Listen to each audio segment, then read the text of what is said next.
Raise your hand if you're ready for 30 minutes filled with success stories and hope. Today I talked to Dr. Liz Hillard with the Wildlands Network about the Pigeon River Gorge I-40 corridor. You'll learn how groups like Wildlands are teaming up with state and federal departments of transportation to redesign bridges and other barriers to accommodate wildlife based on extensive data collected on wildlife movements and impediments over the years. So stay tuned. Relief from today's depressing headlines is on the way.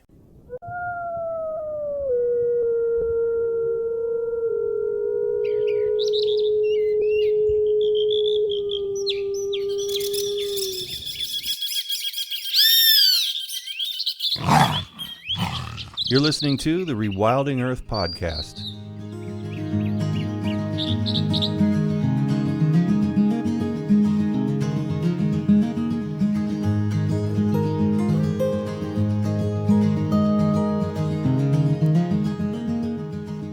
The Rewilding Earth podcast is supported by businesses such as Patagonia, Catula, and Biohabitats, as well as the Whedon Foundation and listeners like you. If you love the work that the Rewilding Institute is doing, please consider donating at rewilding.org. And be sure to sign up for our weekly newsletter while you're there. Dr. Liz Hillard is a senior wildlife biologist for Wildlands Network and helped lead and manage the study design, implementation, analysis, and report writing for road ecology research focused on the important Pigeon River Gorge Interstate 40 corridor near Great Smoky Mountain National Park in North Carolina and Tennessee. She also works to build partnerships and engage the public in wildlife habitat connectivity and conservation efforts throughout the southern and central Appalachian region. Liz currently serves on the board and as the secretary for North Carolina chapter of the Wildlife Society. We all know, and we've been hearing, because it is out in the news now, the detrimental effects of roads on wildlife. And while, tens of millions of birds, reptiles, amphibians, and mammals are killed per year on roads in the United States, this wildlife mortality from roads, or what we call roadkill, is just one part of the issue. So roads cause habitat fragmentation and can hinder the movement, behavior of wildlife, such as dispersal and migration, and more generally disrupt wildlife movement and access to resources, such as food and mates. So disrupting key ecological processes that are important for survival. And so now we have all of this information. And for the last 20, 30 years, folks have really been working on solutions. And those solutions, as far as the impacts of roads go, have been creating wildlife over and underpass structures. In the last 5 to 10 years, so many of these projects we see mostly happening out west, starting to happen here in the east, but examples of true successes, not only funneling animals to potential crossings with fencing, but excluding the wildlife from the roadway. And so this is important, to reduce wildlife vehicle mortality, but also there's human safety issue involved here with our larger mammals. So we see the DOTs and wildlife agencies and groups like ours, non-for-profit organizations that do research and science, all coming together to try to reduce vehicle collisions for wildlife, but also increase human safety on the roadways as we're understanding this issue. And so, for example, in Wyoming around 2015, we hear about them putting in 6 wildlife underpasses and 2 wildlife overpasses in a critical migration area. And that increased wildlife connectivity, reducing pronghorn vehicle collisions by 100% and mule deer vehicle collisions by 78%. So we're just seeing, by collecting the information before and after, we're seeing these being implemented and big successes. One of my favorites examples is just in the last couple of years on Interstate 64 in Virginia. Researchers found that incorporating a mile of 8-foot fencing at 2 road structures that are already there, a box culvert and a river bridge, not specific for wildlife, by fencing and funneling animals to those and fencing them off the roadway, it reduced white-tailed deer collisions by 96% and 88% at these 2 structures. Wow. And so we're just seeing these big numbers, and through time, just a lot of positives that putting these structures on the landscape in the correct places are really successful for the connectivity aspect. So it's an exciting time, and, folks are seeing these projects out there. And so there's a lot of support and interest. Is that why maybe, or one of the reasons why we're seeing more and more of these projects? Because that data on white-tailed deer collisions is a very just plain human safety issue. It just seems like highway departments and states and federal money would flow towards statistics like that without having to get into the weeds about all the great benefits. You don't have to sell them on all of the other things if that one economic and human safety issue is a driving factor behind money for these projects. Or am I reading that right? No, it is us knowing more, and what it comes down to too is the economic cost of these vehicle collisions. There's been numbers crunched on how much it costs, statewide, looking at insurance costs, injuries to human life, and that's a huge figure as well.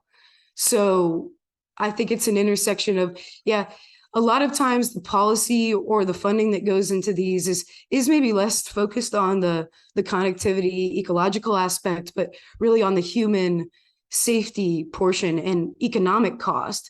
And so we're taking this opportunity to reconnect while there's kind of some synergy out there for multiple partnerships. Well, that's about all of the administrative talk that my audience will tolerate. So we'll have to move on to the really fun stuff like connectivity stories. What kinds of things have you seen that really give you hope once things are in place and wildlife start using these crossings? I'm excited when these projects, we see that they're planned for a specific wildlife, usually a large charismatic species, important usually for migration. They have these large home ranges, so they need a lot of resources. Habitat connectivity is important. But what I really like to see is when these go in and they actually help some of these smaller species where the roadways are true barriers. And so we see a connectivity of a diversity from, our smaller, lesser knowns, but true connectivity and ability for populations on both sides of major roadways to interact, disperse their genetics, really restore from being fragmented and isolated populations. So I like seeing the diversity of wildlife using these structures when they've just been pinpointed for maybe a white-tailed deer or a mule deer. Yeah, the camera stuff is fascinating. I'm sure many of our listeners have tuned into a lot of those wildlife cams, and it really is exciting. And you can feel the excitement from people who are studying certain species or just general wildlife movements in recently reconnected areas, not just over or underpasses, but just connectivity in general.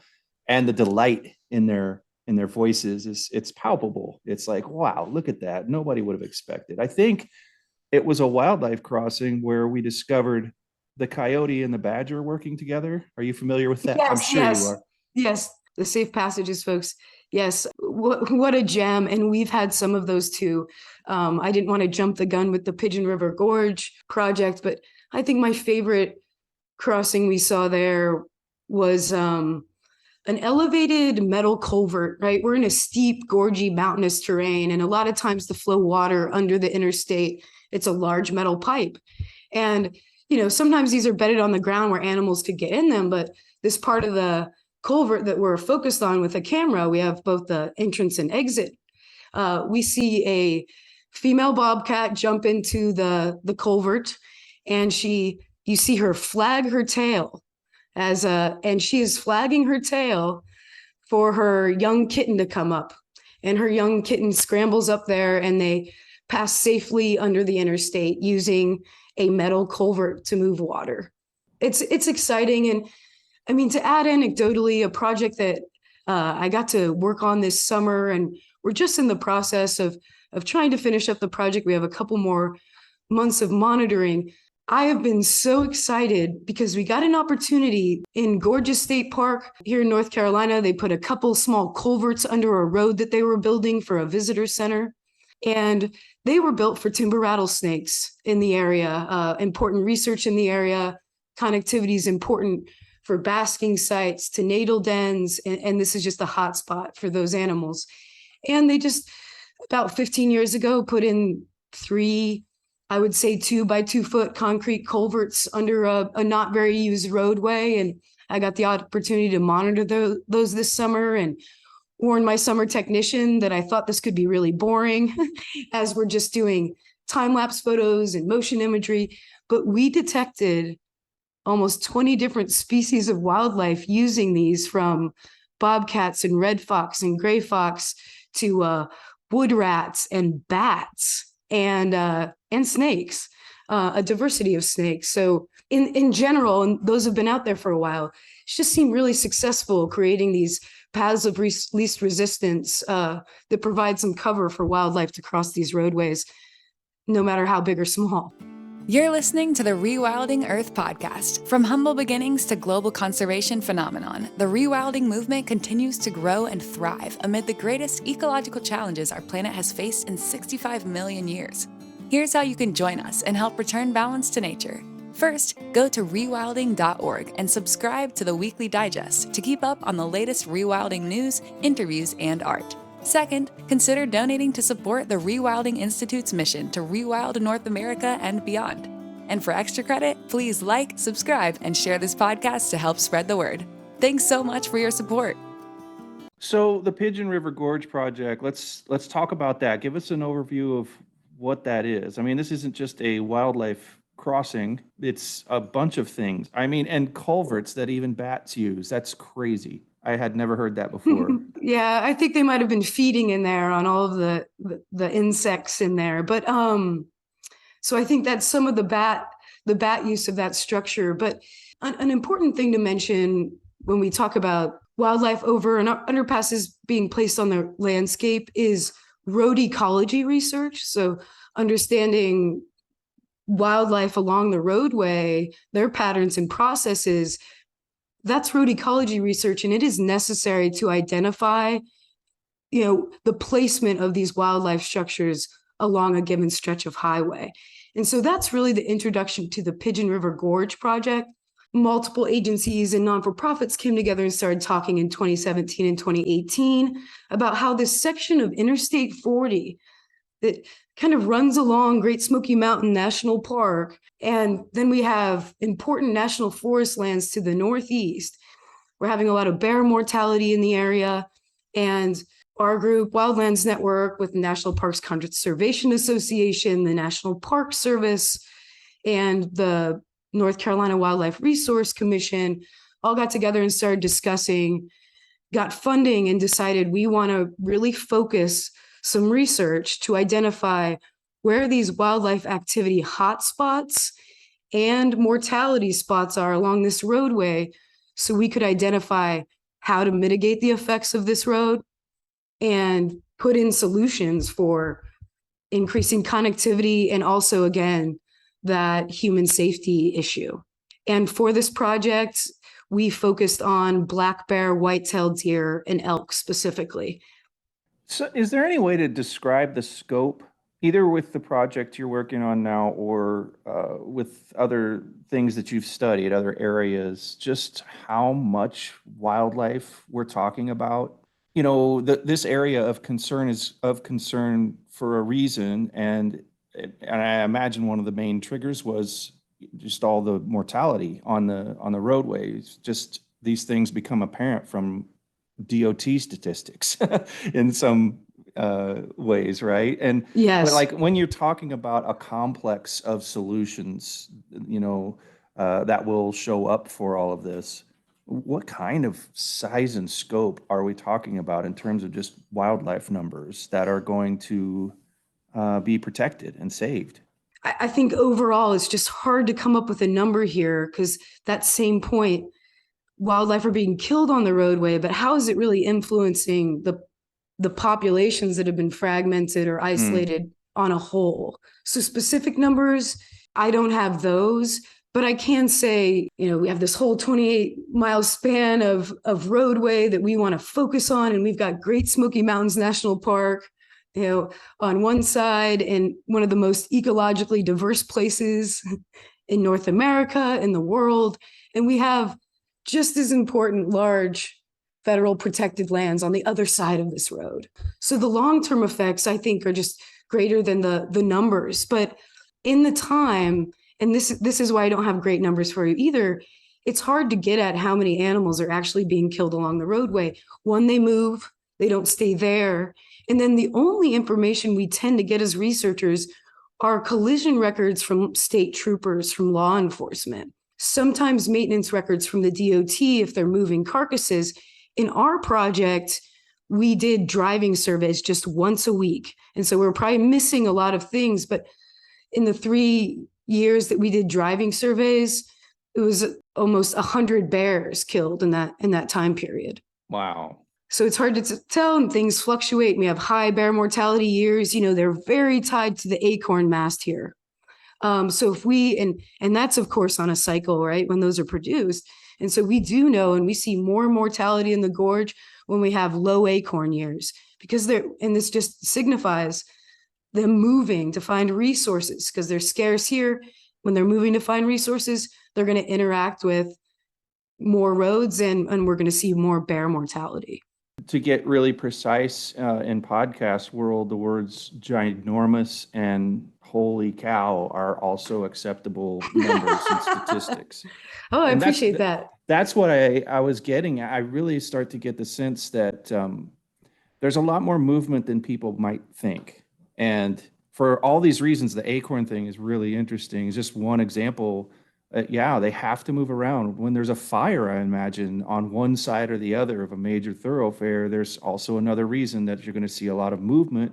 What are some others that just to give people an idea of like all the different reasons wildlife does something it does not want to do? Yeah, on a loud, busy highway or underneath, or just experiencing that. I'm sure it's much more pleasant staying far away from that stuff for most wildlife.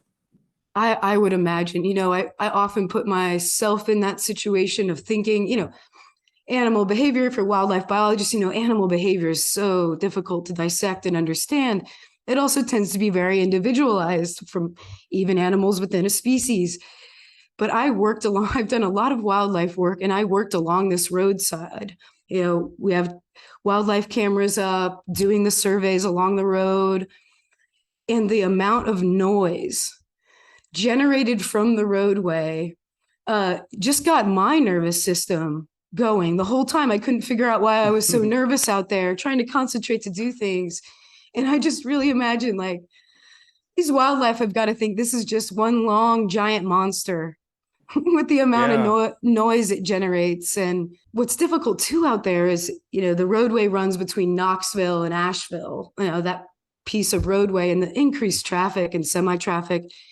And then they put Jersey barriers in the middle so that traffic on either side doesn't run across. But that often is a 4 to 5 foot concrete barrier in the middle of the roadway. Mm-hmm. So we're talking about a bit of a wall. And so it was really, and how to create the road, blew up the mountain and built the road in there in what was once a pretty pristine area. So the implications are just kind of huge when we talk about just even simple connectivity efforts out there to get wildlife from the Smokies and from the forest lands back and forth.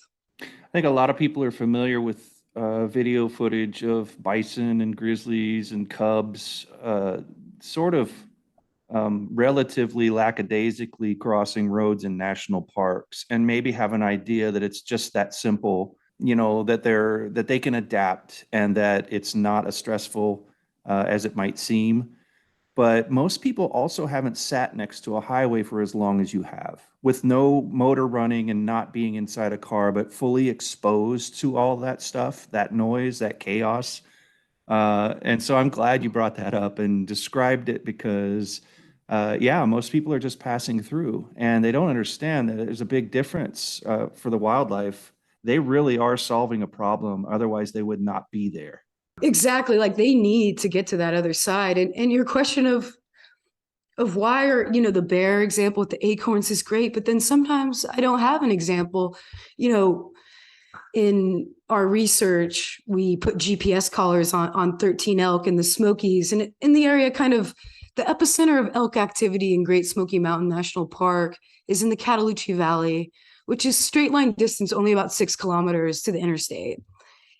And we put 13 collars on elk, and we tracked their movements. And while we only had one animal crossing the roadway in the 2 years we monitored, we had others that, you see the barrier effect. They come up to the roadway, they circle around it, they use the area on one side, they never cross.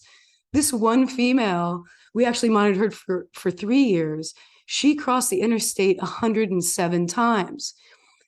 And every year it was the same pattern. In the early kind of springtime, she'd leave the Cataloochee Valley where the whole herd is. And she went on her own foray, and she was finding a place to have her calf. The cow elks go off, and when folks asked them, why over there? So she crossed the interstate at road grade. So at the road crossing, she had to navigate that. But she also used a bridge to move vehicles under the interstate, which is also where the Appalachian Trail crosses. It's right at the North Carolina, Tennessee border, and it's where the Appalachian Trail is. And we had some synergy in tracking her with our GPS collars, but then we're monitoring these structures with cameras, and you see her come back and bring her calf back to the valley using that bridge, and also crossing at road grade. So 3 years in a row, this animal left in the spring, had her calf, came back in early fall, bringing her calf with her. And I don't know how she's navigated to do this. I think in the first year, we thought she should have had a calf and she didn't, but hadn't monitored her yet. And then in the 3 years we did, she seemed to successfully do that. And I don't know why she wanted to be over there, but my simple answer is space. And we all need and want that, right? Yeah. But we were just talking off mic about that at the beginning here, how much we both enjoy space, and people like us do. One can only imagine when you're born in that kind of space, how much you cherish it. And it's the only thing you pretty much primarily know. Yes, some of them seem braver than others. Some species do. There are some extraordinarily sensitive species. What kind of work have you been involved with or studied where the challenges are much, much greater? You sometimes can't just build it and they will come, is the case for some species, right? Right. That is the case. And I think the focus there would be more on aquatic connectivity, something that gets a lot less, focus. And if we imagine here in the mountains or where we are now, where water is often needing to be conducted under roadways, well, that also fragments hydrological processes, but there's often step ups. These structures, these box culverts, these metal culverts, they often don't have a natural bottom. They create step ups. They don't have structure in them for fish species or aquatic species to be navigating or going through there. And so in some of our Pigeon River Gorge work, we've started talking to hydrologists and fish biologists who readily will tell you this is a huge, huge issue when you disconnect watersheds to their main source through creating roadways or other human development. There's a whole other diverse group of species in the aquatic realm that get little attention. And really spatially, sometimes these are smaller areas where there should really be a focus.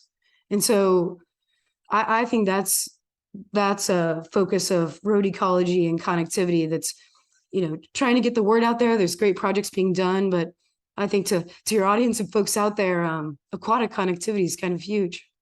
Yeah, and even here, you and I have talked about the charismatic mega critters, and for the most part, until now, I'm very glad that you brought that up, because that usually does get glossed over, even in our company. Well, not when we're all just sitting around a campfire. We geek out on newts and everything else. Exactly. But, we're unusual, I think, in that respect. Mm-hmm. Yeah, us too. But we do latch on to these animals where we have, multiple partnerships and support, and can kind of drum up support for projects like this, and get a real commitment to trying to get mitigation on the ground to increase wildlife connectivity. What is the big vision? What do you see in the future? Let's go 5 or 10 years down the road. What makes you really happy and hopeful about the work you're doing today and where it's leading? Yeah. There is a lot of hope. So we have completed our research study. Now, the research itself got pretty large. So, you heard me mention GPS collared elk. We also had cameras monitoring along the roadside to look at animal activity. We monitored these culverts and bridges that currently exist to see if they're being used. And we compiled all this wildlife vehicle collision information.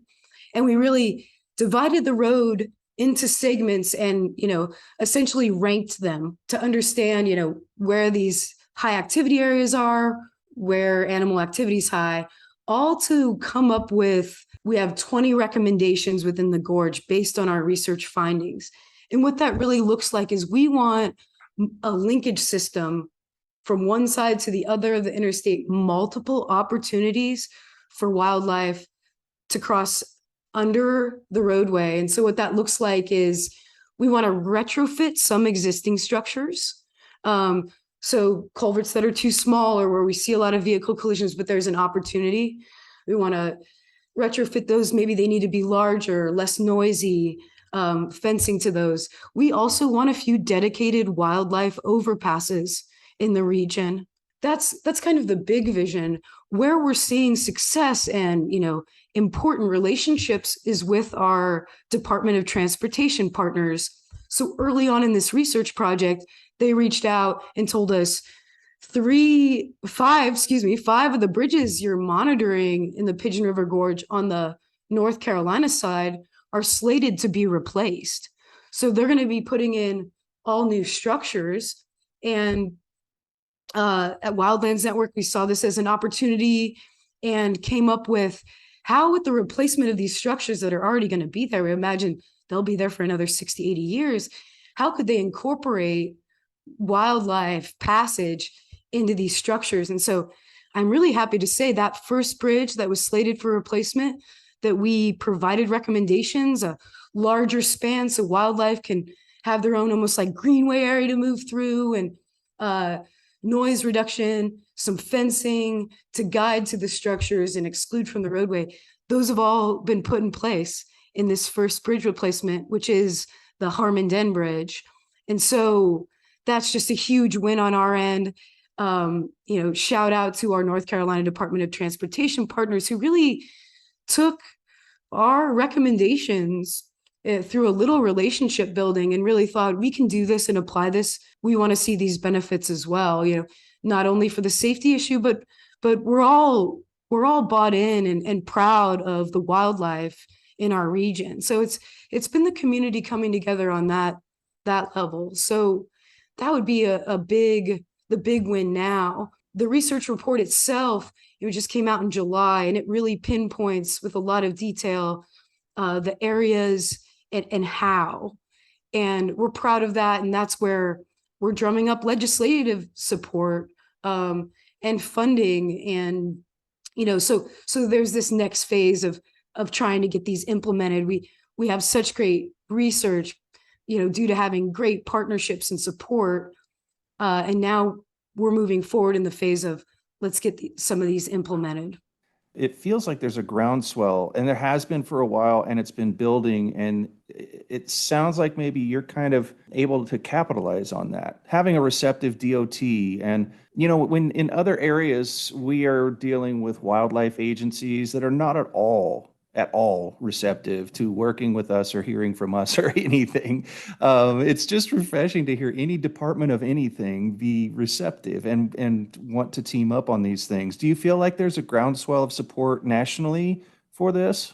Yeah, I really do. It's been a fun part of research to be involved with. And I mean, myself, getting to do research and taking it and being able to apply it on the ground for positive conservation outcomes. But while we're seeing the success of these, in the numbers I shared early on, I think the departments are too, and us being able to fill kind of a research gap. Folks are happy to provide resources, but maybe don't have the capacity. So I think being able to provide, this information gap through our research. But I think overall, it goes back to the real issues here beyond the mortality along the roadway. It's the larger connectivity. And I think if when Wildlands started in the early 90s, thinking large landscape connectivity, those were crazy. It was crazy to think on that scale. But we see that that's been fully adopted as well. And I think that understanding how important habitat connectivity is, everyone else is accepting that and realizing these roads are such an issue.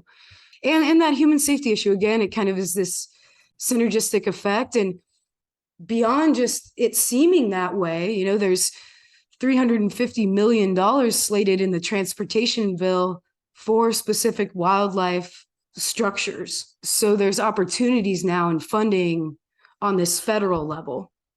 I think that's what we're seeing too. Is a more focus on that. Yeah. I think you're right about the groundswell. So it's definitely happening. I mean, even in, I'm not on social media too much, but I'm even seeing it a lot there, or people really seem to connect with it.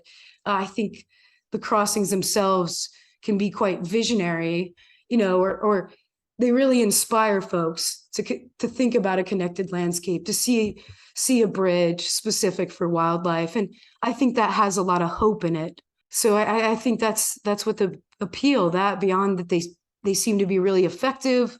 They're kind of two birds with one stone. There's a lot going on there. So it's an exciting time. And it was so exciting to have such state agencies excited to work with us, and they've been supportive. So exciting stuff. Stretches like the one you're working on that you did all this research on, there's a lot of those around the country that probably aren't getting the kind of attention that this stretch has, that still need a lot of supporters. So I would encourage everybody listening to find out about that in your area. And I would like to ask you, Liz, for people, first of all, in your area, in that area, is there anything that people can do that being geographically at hand might be helpful in support, or projects, or how would they even find out some pick and shovel things that they could do in the future when anything as simple as a culvert needs some support or help from volunteers, or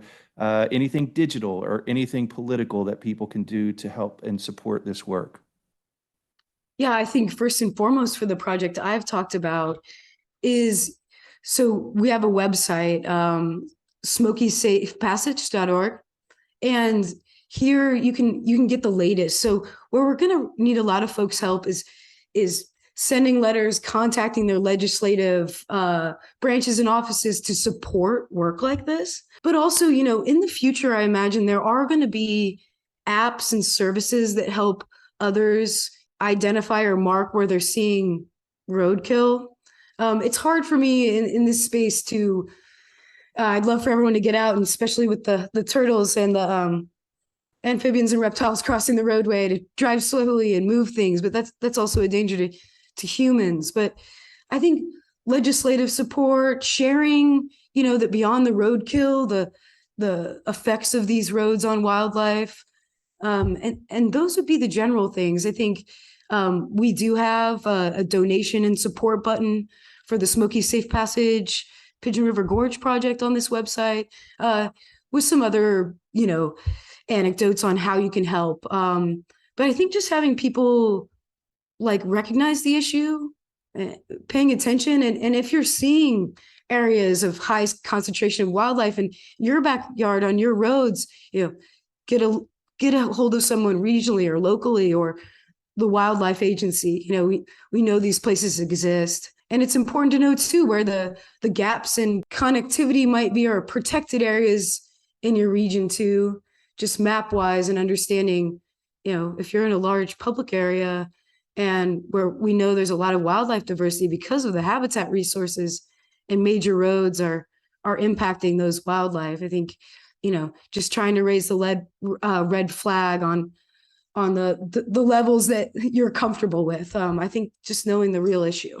Thank you so much for taking the time to be with us today, because I've been wanting to talk about this for a long time. And I feel like we got people caught up in a way that they're not getting in the, generic news. And you've been a great service to all of our listeners today. And thank you so, so much for all the work that you do and that you plan to continue to do for the wild and for connectivity. Thanks so much, Jack. I appreciate the opportunity. I hope everyone enjoys this podcast. Thanks for listening to the Rewilding Earth podcast. We do what we do because of you. This podcast is supported by listeners like you who long to live in a wilder world. Please consider donating at rewilding.org and subscribe to our weekly news and article digest while you're there. To go the extra mile, you can follow and share Rewilding Earth on Instagram, Facebook, and Twitter. Bonus points for sharing this podcast with your friends. To listen to past episodes, go to rewilding.org/pod. That's rewilding.org/pod.